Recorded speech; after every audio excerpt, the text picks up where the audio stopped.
देश में औरंगजेब को लेकर छिड़ी बहस और नागपुर में हुई हिंसा के बाद मचे बवाल के बीच राष्ट्रीय स्वयंसेवक संघ यानी आरएसएस के महासचिव दत्तात्रेय होसबोले का बड़ा बयान सामने आया है। उन्होंने कहा है कि बाबा साहब भीमराव अंबेडकर द्वारा लिखित संविधान में धर्म आधारित आरक्षण की व्यवस्था नहीं है और इसे स्वीकार नहीं किया जाएगा। उन्होंने यह भी कहा कि अयोध्या में राम मंदिर संघ की उपलब्धि नहीं है बल्कि समाज की उपलब्धि है।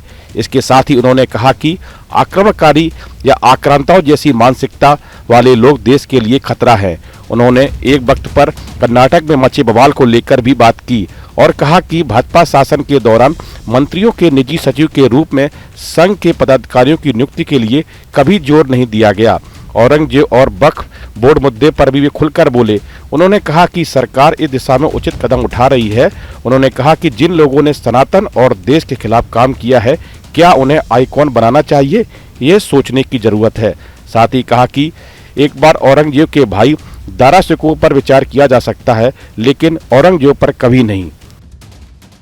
वक्फ के बारे में सरकार ने जॉइंट कमीशन बनाए हैं, वो क्या लेके आएंगे देखेंगे।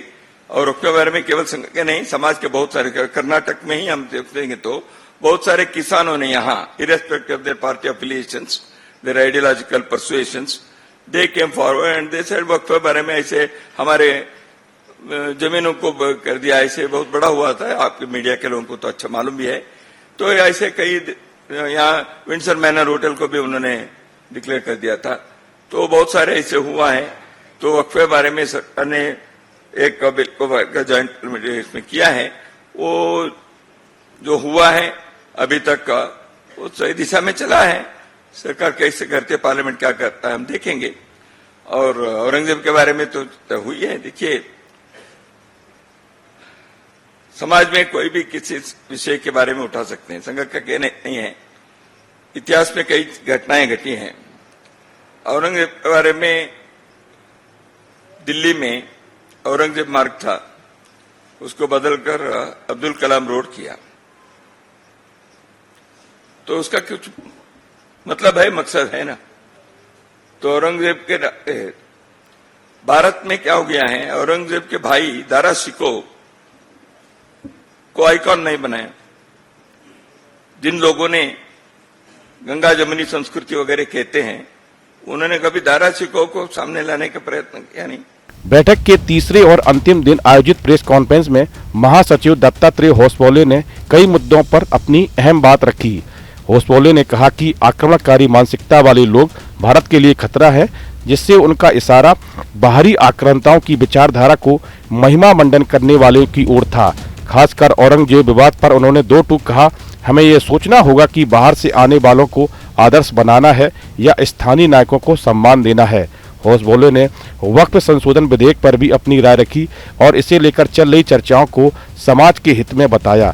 साथ ही परिसीमन यानी डीलिमिटेशन के मुद्दे पर भी टिप्पणी की, जिसमें दक्षिणी राज्यों की लोकसभा सीटों को बनाए रखने की वकालत की गई ताकि क्षेत्रीय संतुलन बना रहे। कर्नाटक में भाजपा शासन के दौरान संघ पदाधिकारियों की मंत्रियों के निजी सहायकों के रूप में नियुक्ति के सवाल पर होसबोले ने स्पष्ट किया, संघ ने इसके लिए दबाव नहीं डाला। उन्होंने जोर देकर कहा, संघ का काम समाज को संगठित करना है, न कि राजनीतिक हस्तक्षेप करना।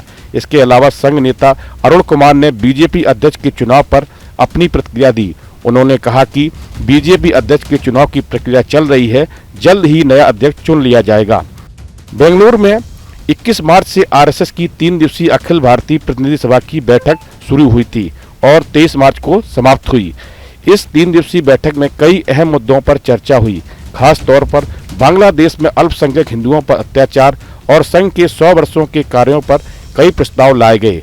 बैठक में एनआरसी लागू करने, अवैध प्रवासन और जनसंख्या असंतुलन जैसे मुद्दों पर भी चर्चा हुई।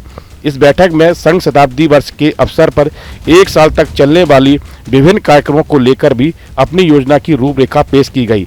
बैठक में संघ के पिछले वर्ष यानी 2024-25 की वार्षिक रिपोर्ट भी चर्चा की गई।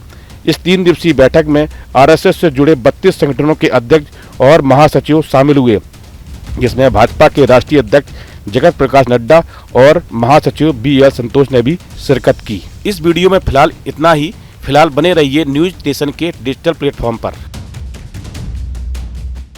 न्यूज नेशन अब व्हाट्सएप पर। खबरों के ताजा अपडेट के लिए न्यूज नेशन के इस QR कोड को स्कैन करें।